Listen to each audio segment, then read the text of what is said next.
Hello दोस्तों, स्वागत है आपका। आज मैं बहुत ही इम्पोर्टेंट टॉपिक पर बात करने वाला हूं दोस्तों। उससे पहले कि मैं बात करूं, आप हमारे यूट्यूब चैनल को सब्सक्राइब कर लीजिए और बेल आइकन प्रेस कर दीजिए ताकि आने वाली नोटिफिकेशन आपको सबसे पहले मिल जाए। ठीक है, ये है हमारा यूट्यूब चैनल और इसे आप सब्सक्राइब कर लें। ठीक है, ताकि आपको कोई भी नोटिफिकेशन हो सबसे पहले मिल जाए।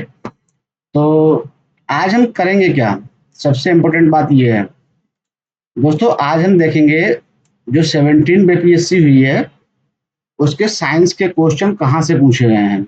बहुत ही इंपॉर्टेंट टॉपिक है, बहुत ही इंपॉर्टेंट दोस्तों।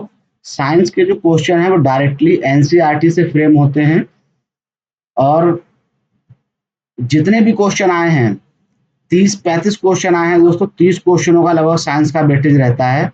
अगर आपने साइंस के क्वेश्चन नहीं कर पाए तो समझिए आप बीपीएससी क्लियर नहीं कर पाएंगे, प्री तो क्लियर नहीं कर पाएंगे। क्योंकि दोस्तों 30 क्वेश्चन ना बहुत बड़ा रोल प्ले करता है। 30 क्वेश्चन साइंस का और करंट अफेयर्स का और हिस्ट्री का दोस्तों, कम से कम 90 क्वेश्चन आते हैं इसके। 90 क्वेश्चन का वेटेज रहता है। आज मैं आपको बताऊंगा कि क्वेश्चन कहाँ से लिया गया है, कौन सी एनसीईआरटी से लिया गया है, उसका सोर्स क्या है, ताकि आप अपनी पढ़ाई को और बेहतर कर पाएं। चलिए टाइम को ना बर्बाद करते हुए हम स्टार्ट करते हैं दोस्तों। सबसे पहला क्वेश्चन हम देखते हैं। क्वेश्चन कहता है कि निम्नलिखित में से कौन सा जोड़ा विस्थापन प्रक्रिया देता है। ठीक है, मतलब इसमें बता रहा है कि कौन सी ऐसी अभिक्रिया है जो उससे विस्थापन प्रक्रिया को मतलब प्रतिस्थापित करती है। और ये जो क्वेश्चन है दोस्तों, ये डायरेक्ट क्वेश्चन लिया गया है एनसीईआरटी क्लास 10th की एनसीईआरटी से लिया गया है दोस्तों। चैप्टर नंबर 3 जो बताता है धातु और अधातु से, उससे लिया गया है। आप देख लेना। और ये मैं आपको सोर्स दिखा रहा हूँ यहाँ से दोस्तों। ये एनसीईआरटी का एग्जाम्पल है। उसमें देखो यही बिल्कुल हूबहू क्वेश्चन उठा के ऐसे ही रख दिया है। निम्नलिखित में से कौन सा युग्म विस्थापन अपक्रिया का प्रदर्शित करता है। तो इसका आंसर दोस्तों सही क्या होगा, AgNO3 यानी कि बिलियन कॉपर धातु। तो इसका सही आंसर क्या होगा, डी। और यहाँ भी इसका सही आंसर क्या होगा, डी ही सही आंसर होगा। ठीक है दोस्तों, अब हमें एनसीईआरटी के और क्वेश्चन देखना है। ये देख, एग्जाम्पल नंबर 2 है दोस्तों। ये क्वेश्चन 69 बीपीएससी में पूछा जा चुका है ये क्वेश्चन। ठीक है, 69 बीपीएससी में दोस्तों ये क्वेश्चन पूछा जा चुका है। क्वेश्चन क्या है देखते हैं हम। आपको एनसीईआरटी तो करनी ही पड़ेगी, उसके बाद ही आप सोचिए कि बीपीएससी हो पाएगा।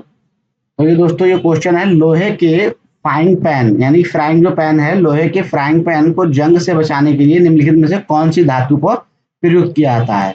जो लोहे का फ्राई पैन है यूज करते हैं, उसे बचाने के लिए कौन सी धातु का इस्तेमाल किया जाता है। ठीक है दोस्तों, तो इसका सही आंसर क्या हो जाएगा, जिंक की परत चढ़ाकर। जिंक का परत चढ़ाते हैं तो उसमें जंग नहीं लगती है। इस तरीके से आप देखेंगे एनसीईआरटी की प्रत्येक एनसीईआरटी से। अभी क्लास 10th की एनसीईआरटी से लिया गया क्वेश्चन है ये दोनों। उसके एग्जाम्पल एनसीईआरटी के जो एग्जाम्पल है दोस्तों बहुत ज्यादा इंपॉर्टेंट है साइंस के। अब क्वेश्चन नंबर अगर हम देखें ये 41 वाला, देखिए निम्नलिखित में से किसके लिए प्रकाश संश्लेषण में क्लोरोफिल का प्रयोग किया जाता है। क्वेश्चन कह रहा है कि निम्नलिखित में से किसके लिए प्रकाश संश्लेषण में क्लोरोफिल का प्रयोग या उपयोग किया जाता है। तो ये एनसीईआरटी क्लास 10th के चैप्टर नंबर 5 से आया है direct question. NCERT class 10th chapter number 5 से। ठीक है, साइंस की। और ये हूबहू क्वेश्चन रख दिया गया है ऐसे ही। तो इसका सही आंसर प्रकाश को अवशोषित करना है। अब यहाँ पर देखिए आपको, देखिए क्या लिखा है कि जब क्लोरो हम देखते हैं कि प्रकाश संश्लेषण प्रक्रमण में वास्तव में क्या होता है। इस प्रक्रम के दौरान निम्नलिखित घटनाएं होती हैं। तो आपको ये पता होना चाहिए, नंबर 1 क्लोरोफिल द्वारा प्रकाश ऊर्जा को अवशोषित करना। यही क्वेश्चन 70 बीपीएससी में पूछा गया। 70 बीपीएससी में क्वेश्चन यही पूछा गया, क्लोरोफिल द्वारा प्रकाश ऊर्जा को अवशोषित करना। फिर दोस्तों क्या है, प्रकाश ऊर्जा को रासायनिक ऊर्जा में रूपांतरित करना तथा जल अणुओं का हाइड्रोजन तथा ऑक्सीकरण करना। तो ये प्रकाश संश्लेषण के प्रकरण में क्या क्या होता है उसको बताया गया है कि फोटोसिंथेसिस में क्या क्या होता है। ठीक है, और कार्बन डाइऑक्साइड को कार्बोनेट में अपचयन होता है। ये ऐसे दोस्तों ये दिया हुआ है, सारी चीजें एक एक करके उसके एग्जाम्पल, उसके नोट्स अगर आपके पास हैं नहीं है तो एनसीईआरटी को पढ़िए। एक एक क्वेश्चन एनसीईआरटी से हो जाएगा, एनसीईआरटी से बाहर कोई भी क्वेश्चन नहीं जाएगा दोस्तों साइंस का। क्वेश्चन नंबर 96 है। क्वेश्चन नंबर 96, अब देखिए क्या है कि निम्नलिखित में से फर्श टाइल बनाने के लिए उपयोग किया जाने वाला मेलामाइन एक उदाहरण है। अब इसमें पूछ लिया कि मेलामाइन जो है वो किस चीज का उदाहरण है। तो मेलामाइन, इसका सही आंसर दोस्तों क्या है, थर्मो सेटिंग प्लास्टिक का। अब ये तो चलो हमने बता दिया कि थर्मोसेटिंग प्लास्टिक का है, लेकिन ये सोर्स कहाँ का है। तो ये एनसीईआरटी क्लास 8 की चैप्टर नंबर 3 का सोर्स है दोस्तों। चैप्टर नंबर 3 का ये एनसीईआरटी क्लास 8 चैप्टर नंबर 3 का सोर्स है। देखिए यहाँ पर सोर्स दिया हुआ है, कुछ उदाहरण हैं, इनका उपयोग खिलौने, कंघियों और विभिन्न प्रकार के पात्रों के बड़े पैमाने पर निर्माण किया जाता है। जैसे कि दूसरी ओर कुछ प्लास्टिक ऐसे होते हैं जिन्हें एक बार सांचे में ढाल दिया जाता है तो उन्हें ऊष्मा देकर गर्म नहीं किया जाता। ऐसे प्लास्टिक को थर्मोसेटिंग प्लास्टिक कहा जाता है। ठीक है, यही क्या है कि थर्मोसेटिंग प्लास्टिक कहा जाता है। उदाहरण के लिए अब थर्मोसेटिंग प्लास्टिक के दो उदाहरण हैं, एक बैकेलाइट है और एक मेलामाइन। तो मेलामाइन का ही उदाहरण यहाँ पर पूछ लिया है कि मेलामाइन का उदाहरण क्या है, तो थर्मोसेटिंग प्लास्टिक है, मेलामाइन का उदाहरण है दोस्तों। ठीक है, अब आप देख लीजिए डायरेक्ट एनसीईआरटी से क्वेश्चन उठाया हुआ है। आगे भी अगर आप पढ़ें कि बैकेलाइट ऊष्मा और विद्युत का कुचालक होता है। यह बिजली के स्विच, विभिन्न बर्तनों के हत्थों आदि बनाने में काम आता है। मेलामाइन एक बहुउपयोगी पदार्थ होता है। यह आग का प्रतिरोधक है तथा अन्य प्लास्टिक की अपेक्षा ऊष्मा को सहने की अधिक क्षमता रखता है। यह फर्श की टाइलें, रसोई के बर्तन और कपड़े बनाने के उपयोग में लिया जाता है जो आग का प्रतिरोध करते हैं। ठीक है, इसके आगे हम देखते हैं नेक्स्ट क्वेश्चन। परमाणु की संरचना के लिए एक मॉडल प्रस्तावित करने वाले पहले व्यक्ति कौन से थे। जो परमाणु का स्ट्रक्चर है दोस्तों, परमाणु का एक मॉडल प्रस्तावित करने वाले पहले व्यक्ति कौन थे, ये पूछा गया है। अब ये देखिए कहाँ से आया है, ये भी दोस्तों एनसीईआरटी से आया है डायरेक्ट। एनसीईआरटी क्लास 9 की साइंस का चैप्टर नंबर 4 से, एनसीईआरटी क्लास 9 चैप्टर नंबर 4 से आया है। देखिए डायरेक्ट लिखा हुआ है कि J J Thomson was the first one propose a model for the structure, atom के स्ट्रक्चर के लिए। ठीक है, आप देख सकते हैं model of the structure of a atom, J Thomson was the first one the propose of model of structure of an atom. ठीक है, तो ये बहुत इंपॉर्टेंट है एनसीईआरटी। एनसीईआरटी को बिल्कुल स्किप मत कीजिए, एनसीईआरटी पढ़ लीजिए। अगर नहीं हो पा रहा है तो आप कमेंट सेक्शन में बता दीजिए दोस्तों। अभी अच्छा खासा टाइम है, 2 महीने हैं। मैं जितने भी एग्जाम्पल हैं इसके क्लास 6, 7, 8, 9, 10 के एनसीईआरटी का जितना भी एग्जाम्पल है वो आपको करा दूंगा, शॉर्ट समरी करा दूंगा बहुत अच्छी तरीके से। आप कमेंट कर दीजिएगा। अब देखिए निम्नलिखित में से कौन सा एक गैर संपर्क बल है, यानी कि ऐसा कौन सा एक है दोस्तों जो नॉन कॉन्टैक्ट फोर्स है, यानी इसका संपर्क नहीं होता है। तो देखिए घर्षण बल, जिससे तो संपर्क होता है, लेकिन चुंबकीय बल, ठीक है, असंपर्क बल। तो देखिए क्या लिखा है, असंपर्क बल। असंपर्क बल कौन सा बल जिसमें संपर्क नहीं होता है। तो असंपर्क बल दोस्तों कौन सा है, चुंबकीय बल एक असंपर्क बल है। आप देख सकते हैं चुंबकीय बल कौन सा है, असंपर्क बल है। ठीक है, तो यहाँ भी आंसर, सही आंसर क्या दिया हुआ है, चुंबकीय बल एक असंपर्क बल है। तो आप देख सकते हैं चैप्टर नंबर 8 से आया है साइंस से, क्लास 8 की एनसीईआरटी, क्लास 8 की एनसीईआरटी है, चैप्टर नंबर 8 से ये डायरेक्ट पूछा हुआ क्वेश्चन है। ठीक है, आप देख सकते हैं। अब इसके आगे हम देखते हैं निम्नलिखित में से कौन सा रक्त का तरल भाग है। अब रक्त का तरल भाग कौन सा है, ये भी दोस्तों एनसीईआरटी से लिया हुआ क्वेश्चन है। ये क्लास 12 की एनसीईआरटी बायो वाली, ठीक है, क्लास 12 की एनसीईआरटी बायो की एनसीईआरटी है, और क्लास 7 की एनसीईआरटी साइंस की चैप्टर नंबर 11। ठीक है, चैप्टर नंबर 11 इसका है क्या, और ये क्लास 12 की एनसीईआरटी है। इससे डायरेक्ट क्वेश्चन लिया गया। देखिए क्या लिखा है कि रक्त विभिन्न पदार्थों को किस प्रकार से ले जाता है। ठीक है, रक्त जो होता है वो रक्त एक द्रव्य है। यहाँ पे लिखा हुआ है रक्त एक द्रव्य है जिसमें विभिन्न प्रकार की कोशिकाएं निलंबित होती हैं। ठीक है, और रक्त का तरल भाग, यानी कि रक्त का जो तरल भाग है वो उसे क्या कहते हैं, प्लाज्मा कहा जाता है। तो इसका सही आंसर क्या हो जाएगा दोस्तों। ठीक है, रक्त का तरल भाग क्या कहलाया जाता है, तो रक्त का तरल भाग प्लाज्मा को कहा जाता है। इसका सही आंसर प्लाज्मा हो जाएगा। एक एक क्वेश्चन आप देख लीजिए, बहुत ही अच्छी तरीके से एनसीईआरटी से फ्रेम है। और दोस्तों चैनल को सब्सक्राइब कर लीजिएगा, क्योंकि ये सोर्स लाने में बहुत टाइम लगता है। पीडीएफ बनाओ, आपके लिए कुछ हेल्पफुल हो पाए, आप इसे सब्सक्राइब कर लीजिए। ठीक है, ऐसा ही क्वेश्चन नंबर नेक्स्ट है कि निम्नलिखित में से कौन सी ऊष्मा क्षेपी अपक्रिया है। ऊष्मा क्षेपी मतलब जिसकी ऊष्मा निकलती हो। ठीक है, ऊष्मा क्षेपी अपक्रिया। अब पानी क्या है, ऑप्शन 1 है कि पानी का बाष्पीकरण। देखो पानी को दोस्तों क्या करेंगे, पानी को अगर हम गर्म करेंगे तब जाके पहले ऊष्मा देंगे, तब जाके उसका वाष्प निकलेगी। तो ये ऊष्मा क्षेपी अपक्रिया नहीं है, ये ऊष्मा शोषी अपक्रिया, यानी ऊष्मा को शोषित करती है। ठीक है, तो पहला गलत हो जाएगा।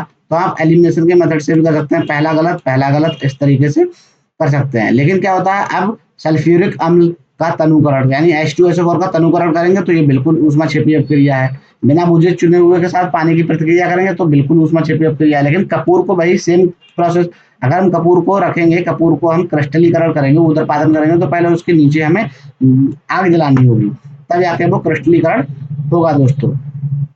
ठीक है, तो कपूर के नीचे हमें यहाँ पे आग जलानी होगी, तब जाके वो क्रिस्टलीकरण होगा। तो इसलिए इसका सही आंसर क्या हो जाएगा, इसका सही आंसर सी हो जाएगा। ठीक है, वही सेम एनसीईआरटी से दिया हुआ है, एनसीईआरटी क्लास 10th की, और चैप्टर नंबर 1 में ये दिया हुआ है। ठीक है, यही सारी प्रोसेस दी हुई आप देख सकते हैं। इधर एनसीईआरटी डायरेक्ट एनसीईआरटी से लिया गया है। देखिए मैं जूम करके दिखाता हूँ आपको थोड़ा, देखिए। ठीक, कैल्शियम ऑक्साइड जल के साथ तीव्र अपक्रिया करके बुझे बुझे हुए चूने, यानी कि जो कैल्शियम ऑक्साइड है वो बुझे हुए चूने के निर्माण से अधिक मात्रा में ऊष्मा उत्पन्न करता है, तो ऊष्मा उत्पन्न होता है। ठीक है, और हाइड्रो क्या है, हाइड्रोक्साइड बनाते हैं कौन, ऐसी अपक्रिया जिससे दो या दो से अधिक अभिकारक मिलकर एकत्र उत्पाद निर्माण करते हैं। ठीक है, तो ये यहाँ पे यही पूरा चैप्टर दिया हुआ है बहुत अच्छी तरीके से, कौन सा ऊष्मा क्षेपीय अपक्रिया है, कौन सा ऊष्मा शोषी अपक्रिया है। ठीक है, अच्छी तरीके से आप कर सकते हैं ऐसे। ठीक है, नेक्स्ट क्वेश्चन हम देखते हैं। नेक्स्ट क्वेश्चन दोस्तों, डाल्टन के परमाणु के सिद्धांत की सफलतापूर्वक व्याख्या कीजिए। डाल्टन के परमाणु सिद्धांत की सफलतापूर्वक व्याख्या कीजिए। तो ये एनसीईआरटी क्लास 9th की साइंस की एनसीईआरटी क्लास 9th में दिया हुआ है, चैप्टर नंबर 3 में। अब उनके परमाणु सिद्धांत हमें बताना है। तो देखिए यहाँ पे दिए हुए हैं कि डाल्टन के परमाणु सिद्धांत, तो डाल्टन के परमाणु सिद्धांत के अनुसार सभी द्रव्य चाहे तत्व, यौगिक और मिश्रण हो, सूक्ष्म कणों से बने होते हैं, जिन्हें परमाणु कहते हैं। डाल्टन के सिद्धांत की विवेचना निम्न प्रकार से की जाती है। नंबर 1, सभी द्रव्य परमाणुओं से निर्मित होते हैं जो कि रासायनिक अपक्रिया में भाग लेते हैं। दूसरे नंबर पर आता है कि परमाणु अविभाज्य सूक्ष्मतम कण है जो रासायनिक अपक्रिया में ना तो सृजित है होता है और ना ही उनका विनाश होता है। तीसरा क्या है, दो दिए गए तत्व के सभी परमाणुओं का द्रव्यमान ए एवं रासायनिक गुणधर्म समान होता है। अगर कोई एलिमेंट दिया हुआ है तो उसके परमाणुओं के द्रव्यमान एवं रासायनिक गुणधर्म क्या होगा, बिल्कुल समान होगा। फिर क्या था, भिन्न भिन्न तत्वों के परमाणु के द्रव्यमान एवं रासायनिक गुणधर्म भिन्न भिन्न होते हैं। ठीक है, तो ये पूरा एकदम दिया हुआ है सिक्वेंस भाई, क्या जो डाल्टन ने परमाणु सिद्धांत दिया उनके क्या क्या एलिमेंट है, क्या क्या नहीं है।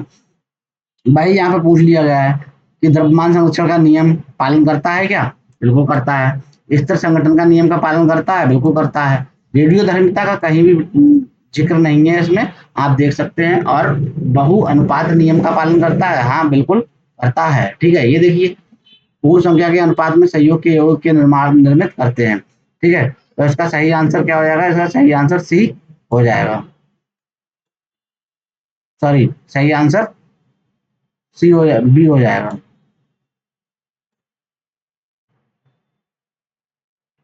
ठीक है,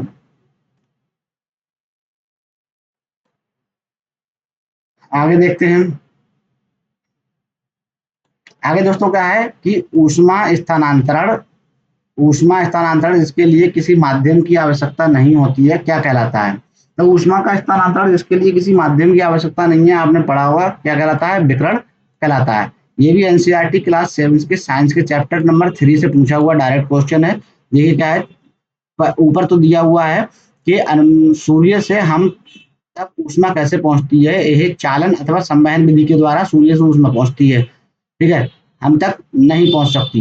ठीक है, क्या है, चालन और संवहन के द्वारा हम तक ऊष्मा नहीं पहुंच सकती है, क्योंकि इन दोनों प्रक्रमों में ऊष्मा स्थानांतरण के लिए किसी भी माध्यम की आवश्यकता होती है। अगर कोई भी ऊष्मा चालन और संवहन से आ रही है तो दोस्तों उसके लिए हमें माध्यम यानी मीडियम की आवश्यकता होती है, क्योंकि पृथ्वी और सूर्य के बीच के अधिकांश स्थान में कोई मध्यस्थ नहीं है, माध्यम नहीं है, जैसे कि वायु भी नहीं है।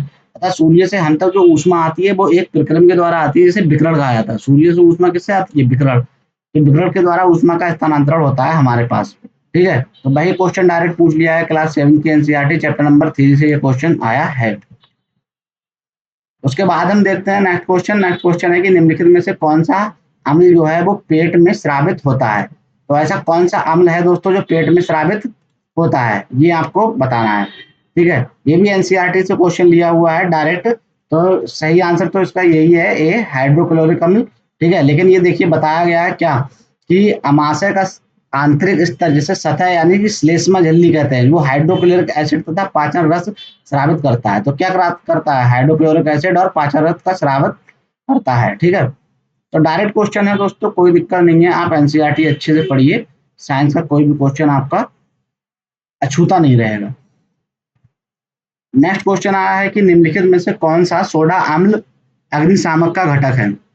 निम्नलिखित में से कौन सा सोडा अम्ल अग्निशामक का घटक है? Very important question. तो देखो बेकिंग सोडा से क्वेश्चन लिया गया है। बेकिंग सोडा को सोडियम हाइड्रोकार्बोनेट कहा जाता है। ठीक है, तो यही से क्वेश्चन लिया गया है दोस्तों इसी चैप्टर से। और ये चैप्टर नंबर क्या है? एनसीईआरटी क्लास 10 से लिया गया है, चैप्टर नंबर 2 से ये डायरेक्ट क्वेश्चन है। एसिड, चैप्टर का नाम है एसिड और बेसिक। ठीक है, तो सही आंसर इसका बी हो जाएगा। सही आंसर क्या है इसका? बी, कि तनु सल्फ्यूरिक अम्ल और वाई कार्बोनेट का विलयन। ठीक है, नेक्स्ट क्वेश्चन क्या देखते हैं हम। निम्नलिखित में से कौन गैसों के द्रवीकरण के लिए उपयुक्त स्थिति का प्रतिनिधित्व करता है? गैसों के द्रवीकरण कौन करेगा? अब देखो दोस्तों ये भी क्वेश्चन डायरेक्ट एनसीईआरटी से लिया हुआ है। ये एनसीईआरटी क्लास 9th है, चैप्टर नंबर 1 से। अब आप देख सकते हैं कि 17 बीपीएससी में एनसीईआरटी चैप्टर 1 से कितने क्वेश्चन आ चुके हैं। ठीक है, इस तरीके से आप देख लीजिए, तो इसका सही आंसर तो ये होगा कम ताप और उच्च दाब से।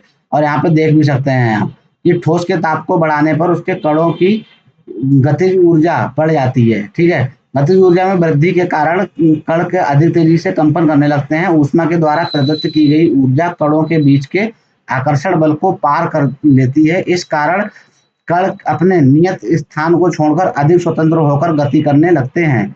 एक अवस्था ऐसी आती है जब ठोस पिघलकर द्रव में परिवर्तित हो जाता है। ठीक है, तो उससे क्या होता है? न्यूनतम ताप पर ठोस पिघलकर द्रव द्रव बन जाता है।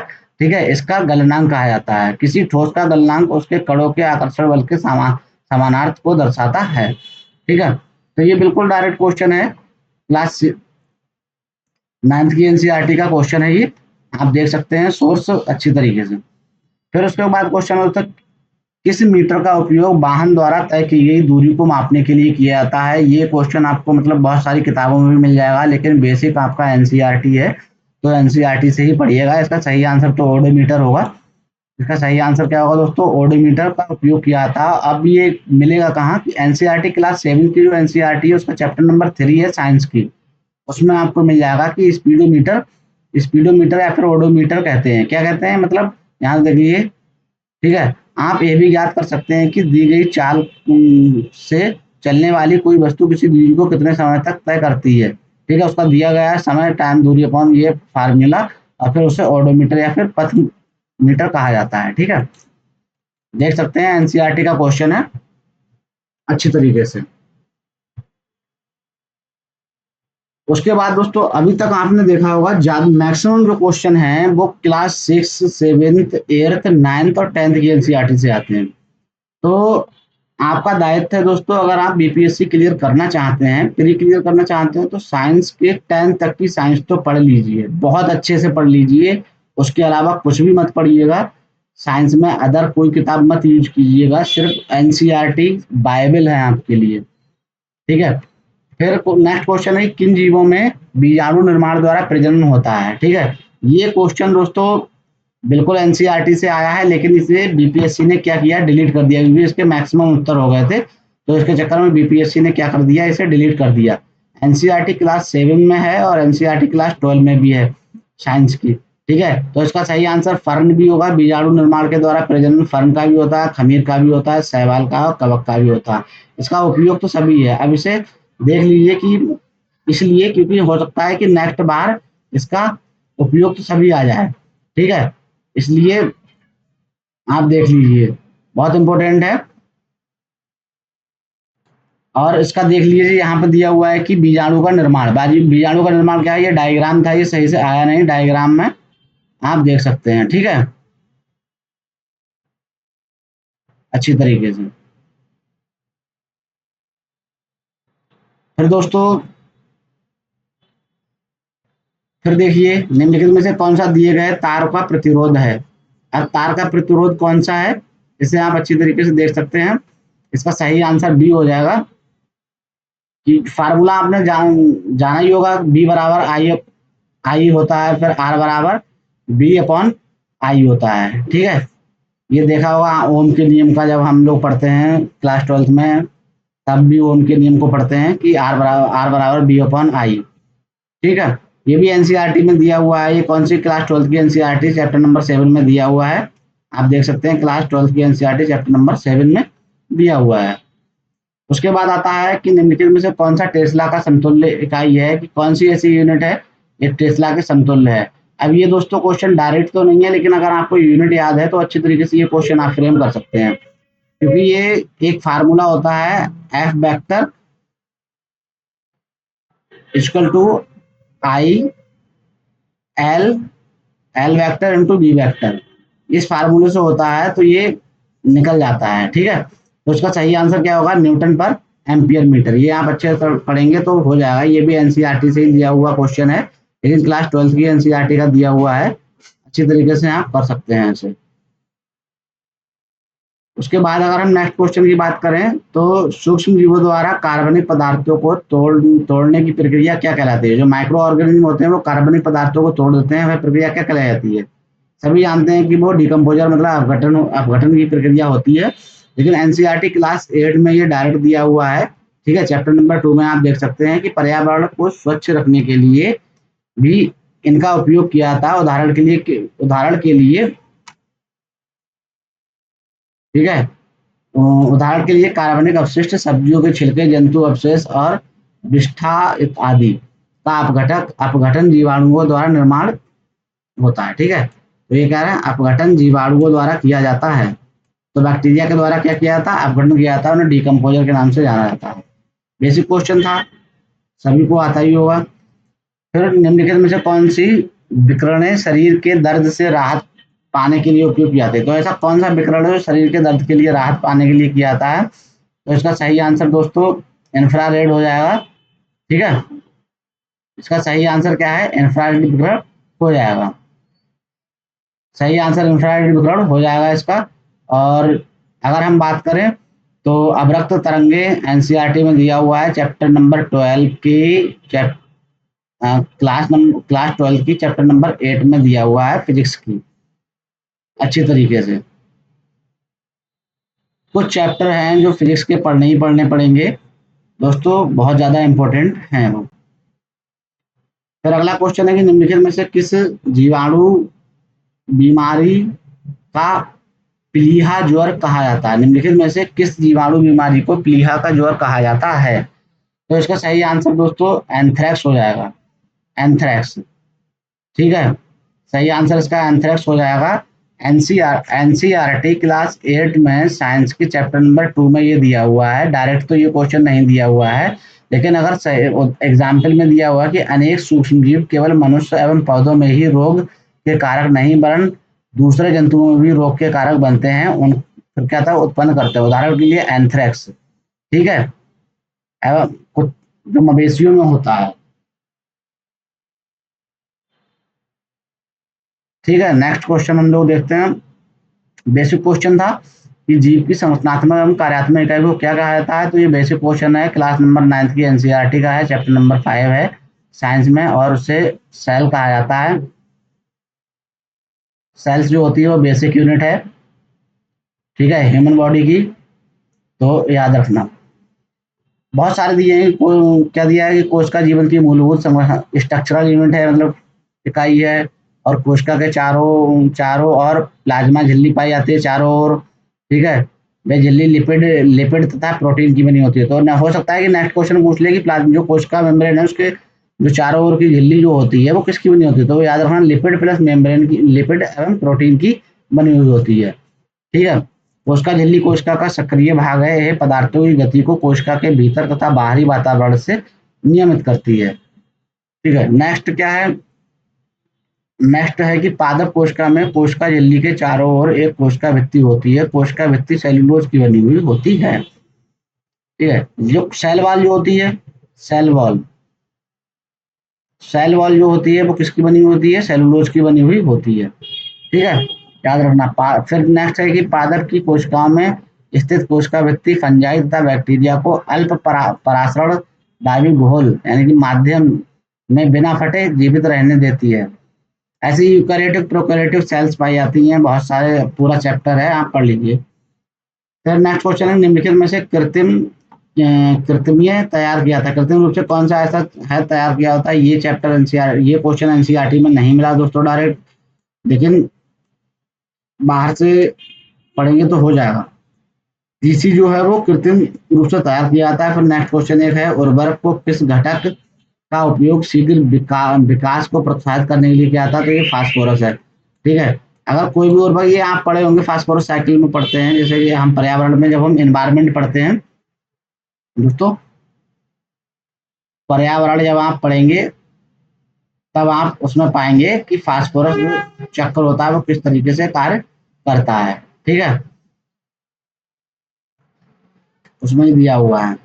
फिर निम्नलिखित में से कौन सा वैल्यू सोलर स्थिरांक का मान होता है। तो 1.4 के, ये जो वैल्यू है 1.4 के सोलर स्थिरांक का मान है, 1.4 वाट एंड मीटर स्क्वायर, ठीक है। तो दोस्तों आपने देखा लगभग 30 से 35 क्वेश्चन जो हैं वो डायरेक्ट एनसीईआरटी से फ्रेम होते हैं साइंस के। तो इसलिए आप अपने एनसीईआरटी का बेसिक बहुत अच्छी कर लीजिए दोस्तों, क्योंकि बेसिक जब कंप्लीट होगा तभी कुछ आप कर पाएंगे, ठीक है। और ऐसी वीडियो आती रहेंगी, चैनल को सब्सक्राइब कर लीजिएगा और बेल आइकन प्रेस कर दीजिएगा, ठीक है, ताकि आने वाली वीडियो सबसे पहले आपको मिल जाए, ठीक है दोस्तों। सब्सक्राइब करें और बेल आइकन प्रेस कर दें। थैंक यू, धन्यवाद।